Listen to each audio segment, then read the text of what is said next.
So we got Robby Musso, toy designer. What's up? Former extraordinary Musso, damn. illustrator, cover artist. You name it, Robby's done it. He doesn't do sex toys. Something That's like the only that. thing that No, I hadn't gone into that. I'm working my way up to that. Transformers has a special place for me, actually, because Transformers and Masters of the Universe is two of the toys that I was into when I was a kid, right? The problem was that I had very strict parents and they wouldn't allow me to have toys, because they were like, you are not going to be a sissy. You're going to be a manly man when you grow up. Right. And, so what I did was I traded for them in school. They were like crack. So I brought my money. They kind of are.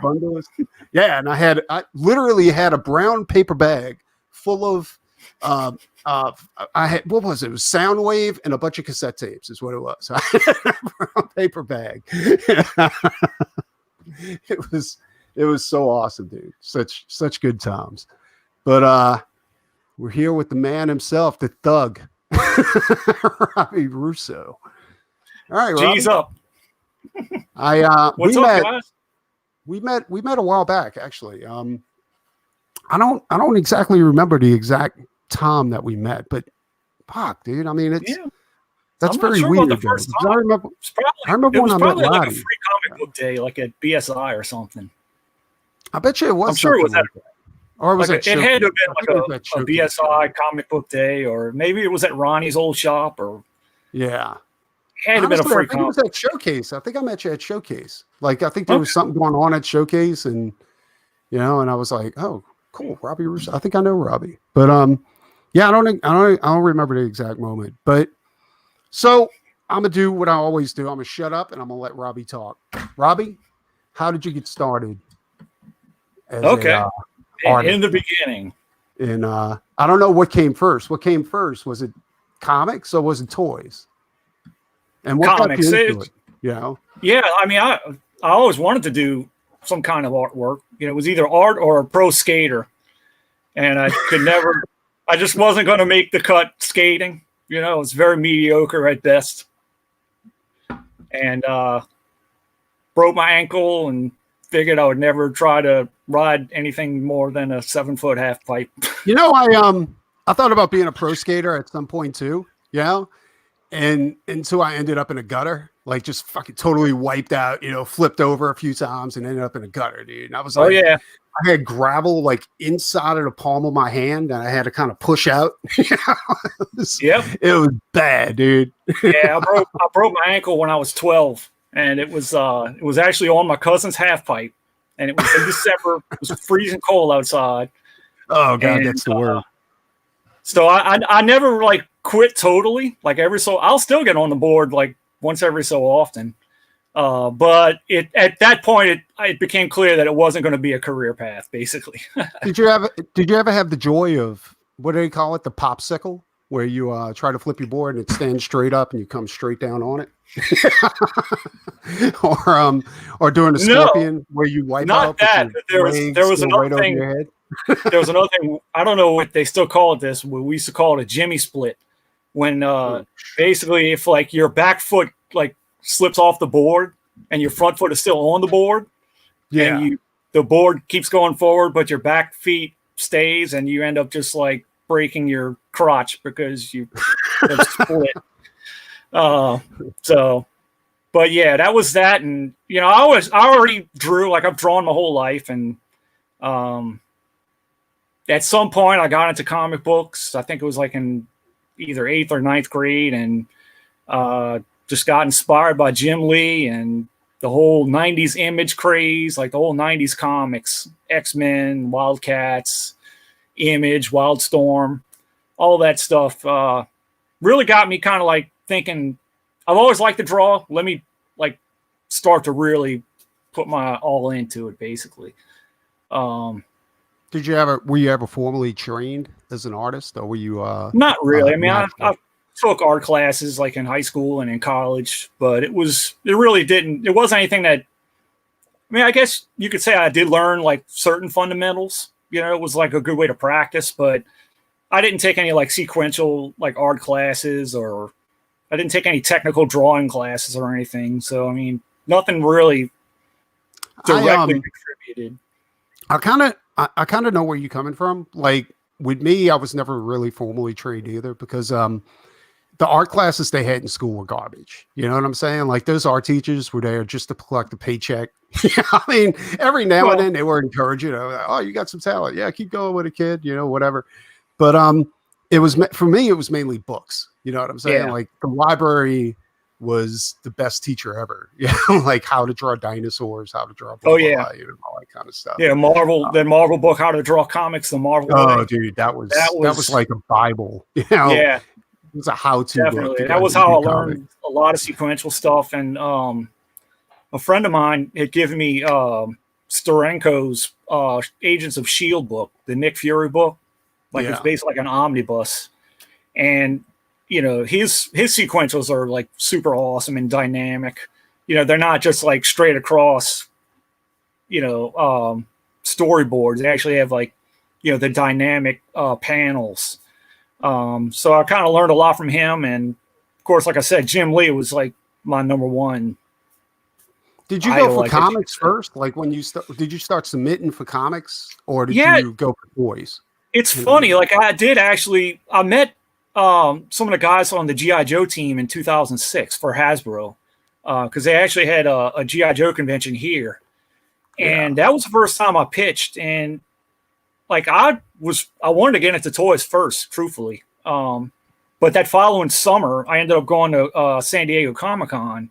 And I had a couple of my friends. My friend Josh is a colorist, and he was coloring for IDW at the time. So, you know, I got to meet him in San Diego, and we were, you know, talking with the editors, and the editor wanted to see if I could draw sequentials, because I had never drawn sequentials before up to that point. I was always just doing pinups, and even like now, I mean, I really would prefer to just like design. Like I like just coming up with like original ideas and gimmicks. Like I really like, that's one of the things I like about like toys. You come up with different play features, you know, different gimmicks, different actions. And well, it does take a special kind of crazy to want to do like interior art for comics. You know what I'm saying? Because and it's awesome. Well, the storytelling aspect of it is great, and that's awesome. But with me, like I sometimes I start to feel like I want to draw something new. If I've drawn the same character,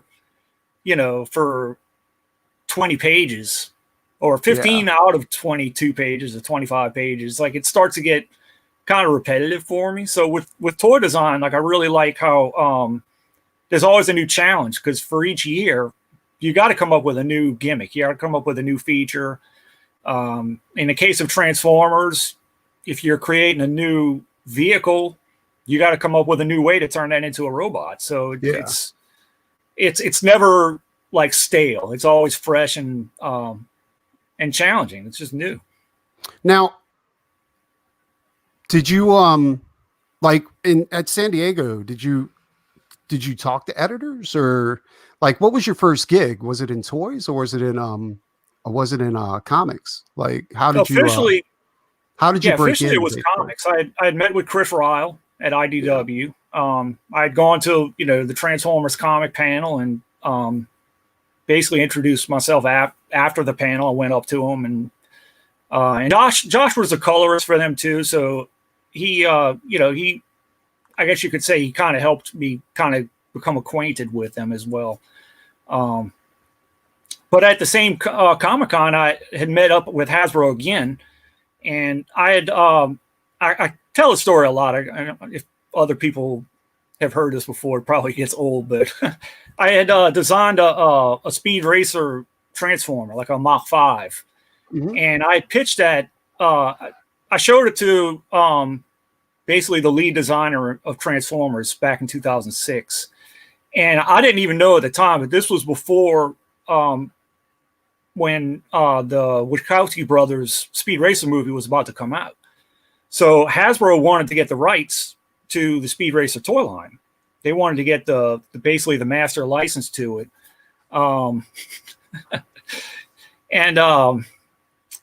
So I didn't even know this at the time, but I had basically created a toy for them. I mean, they wanted the license, and I had designed a transforming Mach 5. Yeah. So it's kind of like, here you go. Yeah, but but there's something interesting about this. Like, you wouldn't sell it to them, right? Is that right? Yeah. Well, yeah, something like that. They wanted to like buy it basically, and at the time I was inexperienced, and I guess it kind of worked out for me, but it just wasn't quite. It wasn't the number that I would have, thought or expected at the time. Like I said, I was really inexperienced. So I really just kind of just held on to it basically. Yeah. But see, that's what I'm saying. Like, that's a gangster move. You know what I'm saying? It's like, here's the Mark 5 that I designed. Like, how much, kid? We're going to buy that from you. And you're like, ain't not a chance, son. This is mine. It really, I mean, I was already at that point, I had already become basically friends with, most of the guys who were working on the brand at the time. And it just didn't work out in terms of that. And like I said, Hasbro didn't get the license anyway. It ended up going to Mattel because Mattel has Hot Wheels. Yeah. And I mean, you got the #1 toy car line in the world. You're going to get the Speed Racer license. No, I totally get that. In fact, I got a couple of Speed Racer cars here that were released with the movies. Yeah, because movie too, by the way. Yeah, because I mean, that's one of the movies. I mean, well, like, the movie was okay. I didn't think it was that bad. I thought it was kind of slow, actually, a little bit, but it was just really cool to see Speed Racer like in live action. You know what I'm saying? Because I thought they did a good job. There were some things that I, wasn't super crazy about. Like, I don't think they need to be they don't have to have a Mach 6. The Mach 5 is the top. Yeah, like, of course. There should not be a Mach 6, right? The Mach 5 is the pinnacle. And I thought maybe Racer X should have kept his mask on. You know what I'm saying? Like, instead they should save that for like a sequel or? Yeah, of course. I mean, Racer X was the reason why you watched Speed Racer when you were a kid. You know what I'm saying? Sure. It wasn't because, I mean, Speed Racer was okay and Chim Chim, but I mean, it was Racer X. Oh yeah, he was badass. Yeah. Yeah. And I mean, that's why I watched it anyway. And that's one thing that kind of disappointed me a little bit with the movie was that I mean, I don't know. It's kind of like Snake Eyes with G.I. Joe. You know what I'm saying? Oh, yeah. Like, I classified the two in the same category, like Racer X and Snake Eyes. Like, yeah, although they're both supporting characters, you know what I'm saying? Like, they're mysterious. Like, you don't really want to know much about their background, because the mystery is what really kind of like, that's what adds to their cool factor. If you reveal too much about them, like, they kind of lose that mystique. So your first gig with IDW, was it Speed Racer? Or was it? No, it was Ultra Magnus. So IDW, kind of early on, when they had acquired the Transformers license, they were doing a series of basically one-shots called the Spotlight series.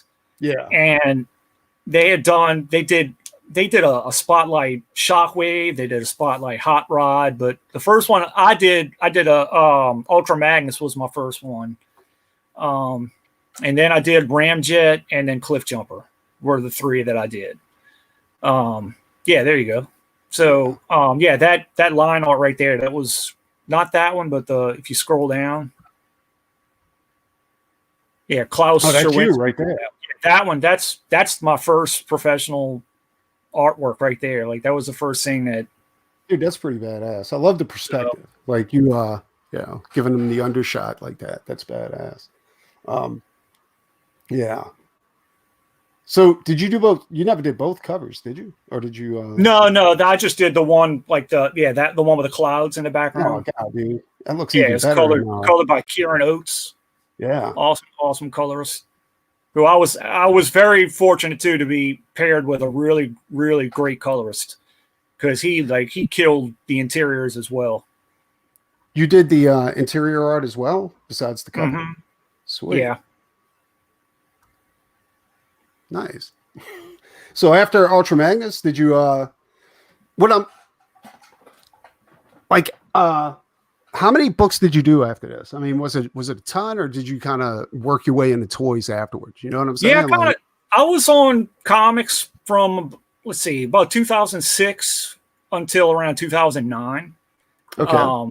So I did 3 spotlight issues. I did 1 fill-in issue of the main ongoing at the time. Yeah. I did some covers. They had a Transformers magazine that was really cool. It collected like some old reprints of Marvel books, and they did exclusive covers for those. So I did some covers of the Transformers magazine books. Did some artwork for the Beast Wars source books. They actually did. I think it was like 3 or 4. Yeah, that was freaking amazing too, dude. I was looking over that before we got hooked up on the stream, and I was like, dude, look at this. This Beast Wars shit is fucking amazing. Yeah. Yeah, I totally dig that. Oh yeah, there you go. I didn't do those covers, but I did some selections from. If you would have done those covers, that would be amazing. No, I'm kidding. I'm joking. No, but the interiors are badass too. I don't have any pictures of it. Yeah. Okay, let's get to the toys, because the toy part, like how you got a job with Transformers, is fucking insane, right? Like you told me the story once before, and this is why I put up there like the thug. You know what I'm saying? Like this is Robby Musso, the thug. You know what I'm saying? So go ahead and tell them how you got the tell everybody how you got a job like doing the toys. You know what I mean? That was basically it. Like I just talked to people in San Diego. You know, I think, and people ask all the time, how do you get into all this stuff? I think one of the key things is just meeting in person. You know, I mean, it kind of is an investment, because if there isn't a show that's nearby, you'll have to fly out. You told me a story about a hotel room. Like they were having this thing going on, like Transformers guys, like they had this hotel room and they were having a get together, and you kind of just snuck in there and showed them your portfolio. Is that about right? Did that happen? I don't remember that happening. That sounds funny though. It sounds like it would be an interesting story.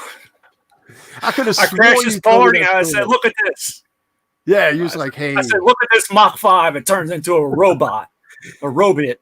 I could have sworn it was a hotel story somewhere's in there. Like you, I don't think so. No, I hate to kind of rain on a parade. I don't think it was that dramatic. All right. Okay. It was just basically, I think what it was I'm actually trying to remember how it all came about too, because I had originally pitched for toys, and I did get into the comics also because, I mean, I loved the comics at the time, but I think also because working on comics, and I think a lot of fellow Transformers comics artists will agree, a lot of times when you work on comics, you're required to design either new designs of classic characters or new characters altogether who might just be like cannon fodder, right? They might just get scrapped and, look, this guy's going to die in this issue, and, you just got to make somebody up who isn't going to die. Okay. So it kind of is a showcase in comics that to show what a lot of Transformers artists are capable of. Because like you do sort of have to have like a mechanical like mindset if you're going to come up with these characters, because they do have to sort of like convert, and most of the comic artists that do Transformers, they do have like the idea when they draw this robot, they're thinking like, okay, where is this where are these parts going to go to become what it's going to turn into, right? So yeah, it's kind of like a built-in portfolio for it. So if you're already acquainted with people who are working on the toy brand, they know that you have the mindset of designing and like a mechanical mindset, and how, like, because they're puzzles, like, right? I mean, if you take a transformer that's in a car, you basically unfold it and it becomes an action figure. So working on a comics, it's sort of like it's kind of like a proof, right? It's kind of like you've sort of proven that you're capable of designing something from scratch that in theory should be a working model. So well, that's another thing too. Like, as far as Transformers, I would think like a Transformers artist is like you guys. I don't. There's no room for anatomy in Transformers. no, I'm saying, like, to a degree, there's a lot of liberty too. Yeah, and like it's. Liberty.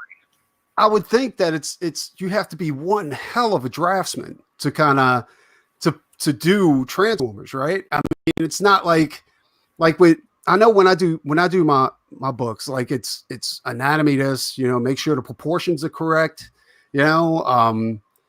eyes, nose, ears, all that kind of crap has to line up with what people look like. You know what I'm saying? Like, but with you guys, I would imagine there's more freedom, but then in a way, there's not that much more freedom. It's different, and I've really, people have asked that too. Like, a lot of times people will ask, like, "Oh man, it's crazy how you draw the hands, the mechanical hands," and to me, you have a lot more freedom with the robotic hands because you have all the joints that, it's easy to mess up hands. Like, drawing hands is like one of the most. Well, that's what I'm saying, because it kind of seems almost like it's raw structure that you're using whenever you do hands and like exactly. And honestly, I think as far as the hands, maybe that might be a little bit easier because you don't have to smooth them out and put muscle tone and stuff like that, or how the muscles flex whenever you're grabbing something. But then again, you also have to make sure that everything like that's where the draftman part of your brain comes in, right? Because it's almost like designing a building. Like everything has to line up. Like, it's not, or people will notice it. Like, if you do a square, it has to be a perfect square almost. And that's where I think you got my respect. Like, I don't know how you draw people, like, except for the stuff you did for Speed Racer, like, but I don't think that's a huge requirement when you're doing Is it harder for you to do actual people than it is to do Transformers? Or I don't. It's kind of weird because I just don't draw them that often. Like, aside from the Marvel stuff, actually, I will say for the Marvel toys, I draw them more, but they're usually just in kind of like static type poses. Yeah, like I rarely would draw like Captain America in a pose like what like Optimus is on screen right now, like. There's this dynamic pose. So most of the figure drawings that I do for the Marvel stuff it's literally just drawing an action figure and showing like whatever feature it does. So it's not really, there's some human drawings. They still have armor on. It's not human, but that's awesome though. Yeah. Like, that's and that's one thing I like about your work too, is that you don't just do like a straight on like form whenever you're doing Transformers. Like, you're doing crazy ass perspectives, like you're going hog wild on this stuff. You know what I'm saying? Like, and I dig that.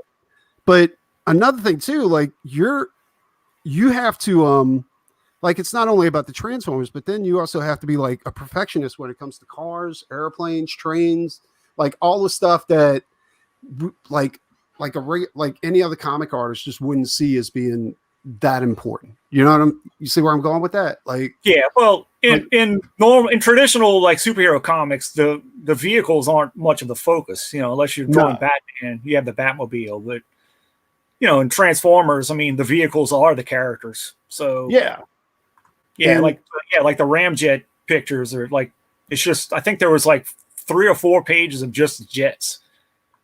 Yeah, that's what I'm saying. But it looks really, really good. Like, I'm seeing a lot of Japanese anime and like kind of anime type of feel to this too. Like, is that? I mean, but then again, I mean, Transformers are like, yeah. Yeah, well, I've out always really kind of favored like the anime style because I'm an anime fan as well. So yeah, I definitely like, you know, like in Transformers, you've got the Sunbow style, Sunbow, you know, like the original cartoon, or like the original animated movie. Like that style is what I would mostly kind of lean toward. And these pictures that we're looking at, like this is stuff that you actually colored too, right? You not only did just the art, like you also, I mean, the line work, like you actually. Most of these, yeah. There's some like the comics. I didn't color comics, but like this Optimus one, yeah, I colored that. Was this also used for box art, or was it those? You know what? Those were actually pitches that they requested. Really? They weren't used, but yeah, we kind of wanted to have like a style that was like inspired by the movies, but not so photorealistic. That's why, like, if you notice, like a few of those are like drastically different kind of stylings. Those were all actually submitted for the same project because we were trying to decide, like, stylistically where they were going to go. Like, I guess the next toy line or the next packaging, or I'm not. They don't always actually fill us in of what they're going to use some of the artwork for. Yeah. All right, just do it. Just do the art. Yeah, no, really. Sometimes it is that. Like, and I'll see it show up like 2 or 3 years later. I'm like, oh yeah, like that's what they use that for. Yeah, and it's kind of cool. Now, another thing too is like your coloring style is more like a digital paint than it is. It's like just like drop color in, put some shading, a little highlights, like like it looks more like you're actually painting the work rather than like relying on the black line. Yeah, like it's either I do a lot of cell shading. Yeah. But if it's not cell shading, like sometimes I'll do like a painterly style, but I haven't really done that much in a while. That's like that. Awesome, that one, I think that was more inspired by like the G1 package art, where it's kind of like more airbrushed looking. That's crazy. That is freaking amazing. Do you have all these toys too? Do they give you free samples? Like you just those, yeah. I mean, that was for BotCon, I think 2014, I believe. So yeah, there was like a toy set with all those figures in it. Like whenever you're getting ready to do a toy, do they send you one so that you can visualize it? You like, do you request that? Like, hey, I'm gonna need one of the. Sometimes what they'll do, actually, I guess now with technology, they'll email me like just a video clip of like the grayscale model on a turntable. Yeah, and it pretty much, and they'll just show the transformation or basically how it works. And it's usually the grayscale model, and I'm pretty sure it's just come, just straight from the factory. Well, here's some. Those are from MechaCon. That's a anime convention. Oh, that's cool. Your people are pretty good. Like they're not bad. Like it's not like your people suffer because you only do robots. Like your people look really good. Thank you. Definitely an anime type of look to them. Yeah, dude, I'm really digging you. I've always dug your stuff. I thought it was always badass, and it's awesome to know the person that does all the artwork that you see in stores and stuff like that. Is this some of your bot designs, or is this like pitches? Yeah, those were that's all package art. Okay, that was used in the Titans Return toy line. I didn't color those. The colorists, I believe the company is called Volta. They're based in Canada. Yeah. So like they amazing painterly style artwork. Like that's the other thing too. A lot of times I don't see the colored samples until the toy's about to come out. So I love seeing this stuff like once it's all like colored up and all. Those were like pre-concept stuff. Yeah, that's nice. I think when they were pitching. Is that what? Yeah, that was for Titans Return. Nice. We were pitching basically the concept of it and just showing how it works. Dude, that's fucking amazing. So you don't. We talked a little bit about this, and I was I'm surprised that you don't have any IPs of your own. You know, um, like I probably shouldn't be pushing this, but like you really need to do something. You know what I'm saying? Yeah. Like your work is really good. You know, and Thanks. I know this is what pays the bills, but Jesus Christ, dude, look at this. Hey, you know what I'm saying? Like, I don't know. I mean, look at the chat. You know, fucking Eddie's like fucking having an orgasm over here. Yeah. Eddie might hire you to do a Sovereign Wolf Transformer piece. But no, I'm I really would love to do like just an art book of just mech designs. Yeah. I've got fan characters, but the fan characters are based on like actual art. It's like, it's like Hondas and Lexuses and Toyotas and stuff. So like, I just need to just come up with some, original like futuristic stuff or something like that, or some dinosaurs and transform them. And you can call them like maybe dinosaurs and robots. Man, who's got that? You can call them like Dinobots or something like that, or Predacons. Man, imagine that. Man, wait, let me jot that down. Hang on a second. No, but seriously, dude, dude, I so want to see. I'm just surprised that you don't have anything. Like, have you ever just fiddled around with anything just to, just throw it down there and just say, all right, yeah, just taking a break from everything that's being sent to you and just do something, just straight out of your head. That I have from time to time, I'll brainstorm different stuff, but I mean, truthfully, a lot of it is just really time consuming, and so if I'm not working on something officially, I usually step away from the desk and kind of take a breather. Otherwise, I would just kind of start to grow roots here, Well, yeah, I mean, you got to move along a little bit and get your heart beating, get your legs working so that you don't get blood clots and all that stupid shit. But no, I'm just I've always known you did this. I just never took this close of a look at your work before. And oh my God, dude, you got to do something. You got to create some type of IP. This is just nuts, dude. Mm-hmm. I mean, you already got your name. People know who you are. I don't know. We're going to have to talk more after this is all over with. But yeah, this is crazy, dude. And as a Transformers fan, I'm a huge fan of Transformers. I don't have a lot of the bots. I haven't really gone. I do have the the G1 collection, because I've only collected the G1, videos and shit like that, because that's what I grew up on. Oh yeah, for sure. And, yeah, so I never really strayed from that, and I've never really seen anything past that as comparing to the G1. I just didn't. I mean, would Ultra Magnus and Galvatron and all that be also included in G1, or is that? Oh yeah, G1 lasted until what, I think 91, 92, the early 90s, because it continued into Japan. And there was a part of G1 that actually was only available in Europe. Yeah. Really? I never knew that. Yeah. So even long after it ended here, it kept going. And I think Transformers only really went away completely for a year or two before they brought back G2 and then Beast Wars. So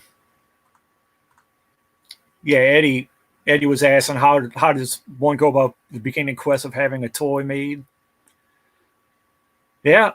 That's a really good question, because I have some of the third-party Dinobots, and from what I understand, those aren't licensed properties. Is that correct? No, that's not official stuff. No. Yeah, that's bootleg shit, right? And they're based off of the G1 bots. How do you know how they go about that, and how many of those have you designed? Not really. there's a big divide in the fandom. I think, you've got a lot of people who buy that stuff, and then you got others who don't. And I don't know. I think it's a legal thing, I guess, in China. And I guess if they're not like blatantly using like an Autobot symbol or using Optimus Prime's name, and it's probably I really don't know. I'm not even. They look exactly I'm like really not even, the G1 Dinobots, and that's the crazy thing about it. Like, I mean, I love them, dude, because they're metal. They're not the plastic shitty robots that they make now. Like, I remember when I was a kid and you collected Transformers. Like, if you hum one of those at your brother or sister, hurt somebody. Like, at a hospital, dude. Yeah. I'm saying, like, it's over with. Like, they're getting their stitches, the whole 9 yards. Like, it's crazy, And nowadays, like, I don't know if does Hasbro still have the license for Transformers, or do they sell it off? Or of course they'll always own it. Yeah. They just decided not to. I really just don't know. I honestly don't really know how those companies get away with that. But it's not for me to call. So I don't want to get you in trouble or anything like that. I just always question that, because now they got the coolest thing I've ever seen. Right? They got like Dinobots, like G1 Dinobots, that form a giant robot. You know what I'm saying?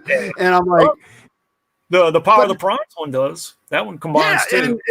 But it's all like this cheap plastic, and it, like when you pick it up, like it doesn't really feel like you're holding anything, it's so I'm hesitant to buy any of those because I'm like, but I just can't get behind. Like, I'm spoiled. You know what I'm saying? Like, I'm spoiled with the old metal robots. Yeah. I mean, the old classic, the G1, it's really tough to beat those, even though they're bricks. They don't have all the crazy articulation that modern ones do. But I'll always have a soft spot for G1 for sure.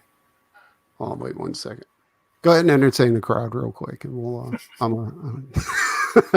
If you're as far as like getting a toy made from scratch, you really just have to design it, and you got to know somebody who can do like CGI models. Like if you know somebody who can do actual like CAD renders and can like 3D print something, that's a start. Well, I heard 3D printing's come a long way too. Like they have that's something that's another thing I'd really like to get into. It's just like modeling and from what I had heard, they have like the stuff they use now, like some of it's as strong as steel, right? Like it's, pretty close. Yeah, I'm sure there's resins that they use. Kinds of like resins and And the only thing I don't like, and the only reason I haven't bought a 3D printer yet, is because it's kind of like with the old, like when they first came out with color printers, they were really bitmapped. Oh yeah, and that's kind of what's going on now with the 3D printers. Like you can actually see the layers, where I think in a couple of years they're going to have it to where it's so fine you're not even going to be able to, see that kind of it really the photo printer comparison you made is like spot on, I think, because I mean, I remember when the color photo printers were first coming out, and they were just like, and they looked good then. Like we were all like, wow, look at that picture, look how great it looks. And then you're like, now you look at it and it just looks like it's like run through a filter, like sand. Did they try to rip off GoBots at some point? Or I did that. Well, they own GoBots, but as far as that design, I did that for fun. That was a funsie. Yeah, I was trying to make Psycho more like badass looking. This is probably going to piss some Transformers fans off out there, but I actually dug GoBots for a little while. I thought I like GoBots. Cartoon, not the toys. The toys. Oh, okay. That's all right. But I don't know. They were really simple. They were like the Bumblebee toys, like the first Bumblebee toy. Hey, you had die-cast parts. You had rubber tires and chrome metallized chrome. And I wonder if they got some third-party GoBots out there. That might be cool. Where they actually make them more complicated and look better. Yeah, I don't know. But Robby, you gotta do like your own IP, dude. Like I'll fucking if you have any questions that I can answer with that, like I'll fucking totally help you on it. Yeah. Be at your disposal.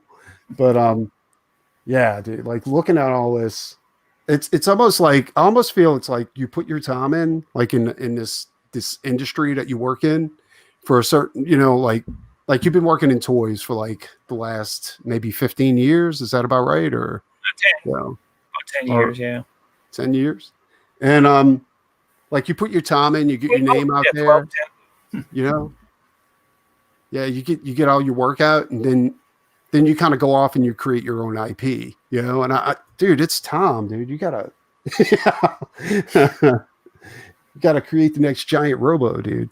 Yeah. Serious. They're gonna be badass. And yeah, but this is awesome. All right. I'll tell you what, let's go ahead and wrap this up. I don't think we're gonna dive into any yoga chicks tonight. Like that. But it was really good talking to you and diving into you too, man. Thanks for having me. I want to have you back too. Like if we ever have any type of panel or anything like that, I really want to have you back on here. Or if you do like do your own IP, you know, I totally want you back on here to kind of push that, you know. But yeah, we're gonna go ahead and end this, and you guys take it easy. Remember, Doc Salem is still in demand. The link is in the description. And if you like what's coming out of this channel, like, share, and subscribe. See ya.